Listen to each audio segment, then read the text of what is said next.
Twice the stakes, double the awesomeness. Yo, dudes, the Empire's pretty chill. Maybe you could, join it or something.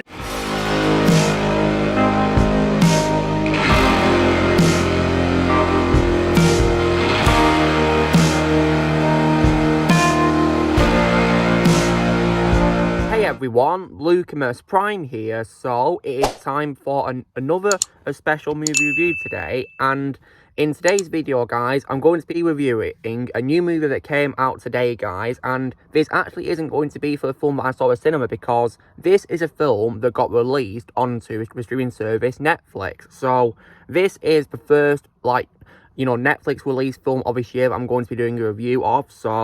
And this film, guys, is a sequel to one of my favourite Netflix movies from 2020. This film, which I'm going to be reviewing, is none other than this year's Extraction 2.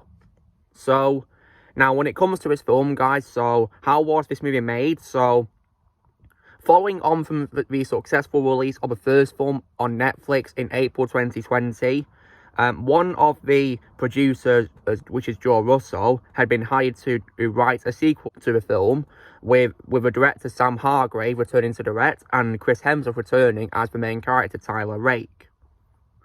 In December 2020, the Russo brothers stated that beyond the sequel, they hoped to develop a series of films set within the world of Extraction and to potentially launch a cinematic universe. In January 2021, it was rumoured that the Russo brothers were also working on an origin story as well for Randy Huda's character of Saiju as well. And when it comes to filming, it began in November 2021 in Prague, Czech Republic, and Chris Hemsworth began filming his scenes on December 4th of that year, and further shooting began in Vienna, Austria, and lasted until February 2022, from January to then. And scenes were also shot at Donald City in the vicinity of the DC Towers as well, and filming officially wrapped on April 6, 2022. And the film was shot on the Arri Alexa Mini LF cameras by implementing the same long-take strategies from the first film, with reshoots also taking place in Prague in November 2022. And the film, of course, was released by Netflix today, on June 16th. So, when it comes, of course, to my reaction to this film, guys, so, as you guys may know, if you saw my review for the first movie, I really love the first Extraction movie. It's one of my favourite Netflix released movies of all time. And I really love that movie. When it comes to a sequel, however, wow. I've literally just finished watching it, guys, like a few minutes before doing this recording. And I absolutely love this movie. It was so much fun. Now, you guys are probably going to be asking me, do I like this film more than the first film? Well, I'm going to say yes, 100%. This film is probably an example of when a sequel does better than the first movie, in my opinion, because I absolutely love this movie from start to finish, and it's most definitely one of my all-time favourite films of this year, and it's also my second favourite film of the year behind Sisu. This, however, would have to be my favourite streaming service exclusive movie so far, my favourite Netflix movie of the year so far as well. I really loved it.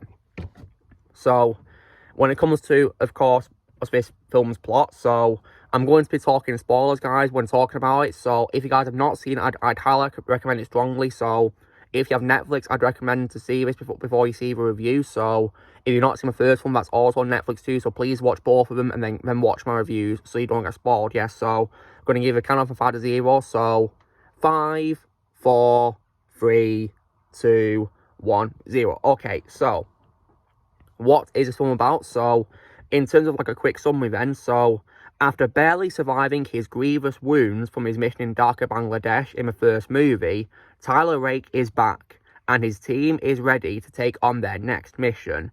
Tasked with extracting a family who is at the mercy of a Georgian gangster, Tyler infiltrates one of the world's deadliest prisons in order to save them. But when the extraction gets hot, and the gangster dies in the heat of a battle, his equally ruthless brother tracks down Rake and his team to Sydney in order to get revenge.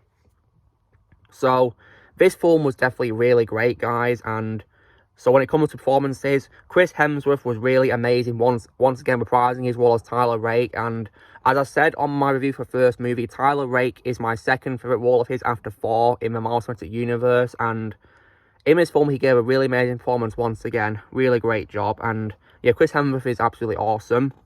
And I also as well love the return as well of Goldshifter Farhan. He as Nick Khan, who is the mercenary and Tyler's partner. And I love how in this film she got to play a much bigger role in the first film, because in the first film she played a supporting role, whereas in this she's a main character and she got lots more to do in this movie, which I really loved seeing. And she really was an absolute badass in this movie and continues to be my favourite role of Goldshifter Farhan. He absolutely.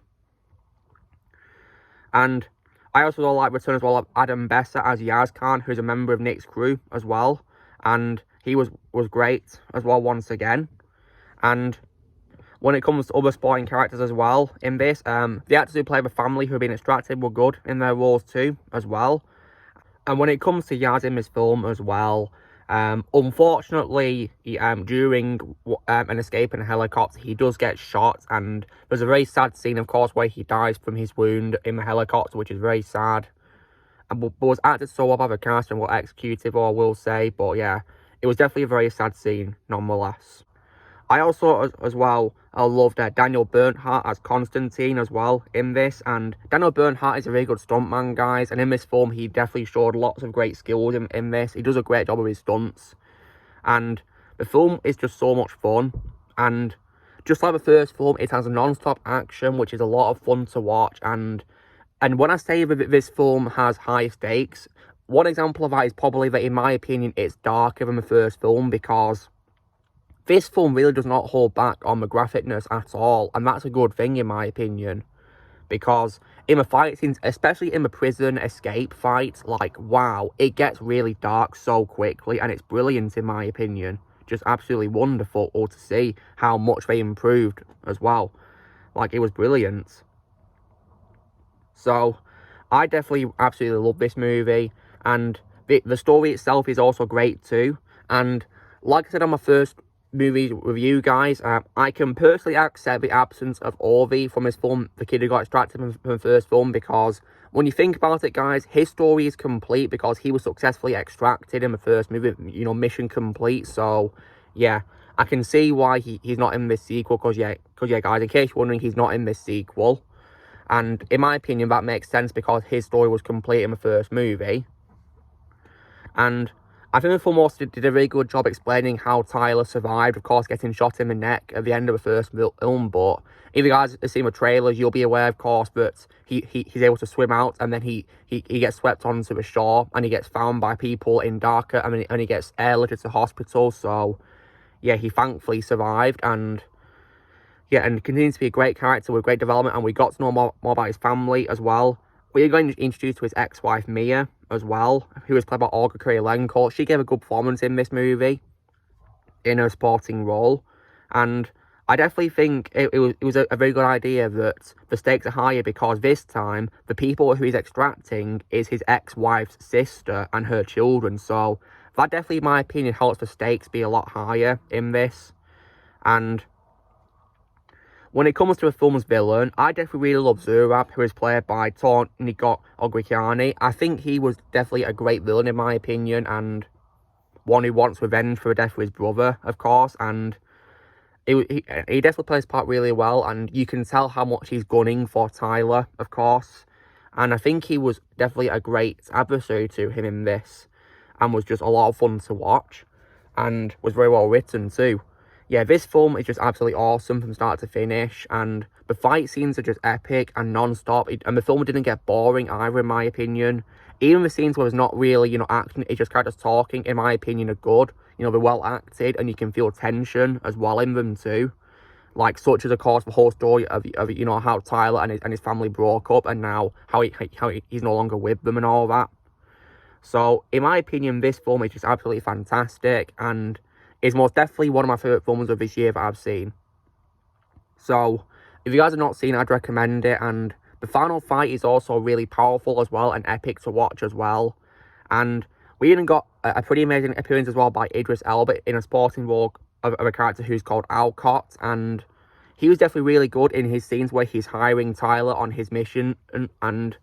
And of course, at the end of the movie, of course, after the ordeal with Zurab, of course, when he's finally defeated and killed by Tyler, after Nick is recovering in hospital and Tyler gets, of course, released from prison after being captured alongside Nick, he then gets taken to Alcott, and Alcott tells him he's got a new mission for him. So right there, it seems we're going to be setting up a third movie. And I'm really, really hyped because, like, I really would love to see even more after this amazing movie. Like, this film was just epic and, like, just absolutely fantastic in every way. So I really hope they do a third film, but that, of course, also depends on how well Chris Hemsworth is, because, as you guys know, there is that unfortunate chance he could have Alzheimer's. So I hope he's doing well nowadays, and I'm hoping he'll be well enough to continue acting, of course. So yeah, I hope he's well. And aside from a great cast and a fantastic story, which in my opinion was better than the first movie, and of course how the film went darker as well, with all the gore and all that, I think other great things is that the visuals are absolutely beautiful and gorgeous to watch, and it's why I wish these films got released in the cinemas, because they definitely deserve it. They're so cinematic and just absolutely brilliant to watch and breathtaking. So, I mean, watching on my laptop on Netflix was fine. You know, I can't go wrong with watching films on my laptop like I do in my daily life. But, you know, like, I kind of wish this film got released in the cinema, because it's definitely, in my opinion, something that should be in cinemas for people to see, because it's just out of this world and absolutely awesome. And it also has a great soundtrack composed by Henry Jackman and Alex Belcher as well, which is definitely great to listen to. And yeah, they both returned from the first film, guys, and they gave great music in this, which was epic to listen to. Even the theme from the first film came back in this, which I heard several times, which was nice to hear. But yeah, this was definitely really amazing, and Sam Hargrave just really nailed it with his directing on this. He did a really amazing job directing this movie. I absolutely loved it. So yeah, this film is really amazing, guys. If you guys have not seen it, I'd highly recommend it strongly, because yeah, it got dropped onto Netflix today, and I absolutely loved it. Like, I'm actually still trying to take in what happened, because it was so epic and mind-blowing, and wow. So I really hope that they'll do a sequel to this, because it says one at the end on a pretty amazing cliffhanger. So this is probably an example I can say of a sequel that is better than the first film. It does things bigger and better, in my opinion. Like, it's just absolutely incredible. And it's just absolutely amazing to see. So if you guys have not seen it, you know, I would recommend it strongly, because you're definitely in for a big treat if you go see this on Netflix. It's just absolutely wonderful. So yeah, now guys, when it comes to what I think of this movie, how I would rate it out of 10, well, because like I said, guys, I prefer this over the first movie. I think it's much better in many ways, with, in my opinion, a better story, and, you know, it gets darker and improves a lot on the action as well, and great performances. I'm going to give this movie a full-blown 10 out of 10, because I absolutely love this, and compared to the first one, which I'll give a solid 9 out of 10 to, I think this one, in my opinion, improves a lot. I think it takes what's great about the first movie and improves it a lot in this movie, and I think that's really amazing. So, yeah, this film is definitely worth watching, guys. So if you guys have Netflix, I would recommend this film strongly alongside the first movie. I'd recommend, you know, you could probably do a marathon of watching both of them. That'd be pretty cool, wouldn't it? And hopefully they'll do a third movie. I'd really love to see that. So, guys, this is me doing my review of this year's Extraction 2, which released today on Netflix. So you know drill, guys. Be sure to give this video a like. Also, be sure to let us know in the comments what you guys thought of Extraction 2 if you saw it when it came onto Netflix today. Or, like, you know, any day you'll see it. Let me know what you think of it if you've seen it. We'll see what your thoughts are on it. Also, be sure to join Team Prime by pressing subscribe for videos coming in the future. If you would like to be a member, you can press on using a piece of lads or your description, and I'll see you all later.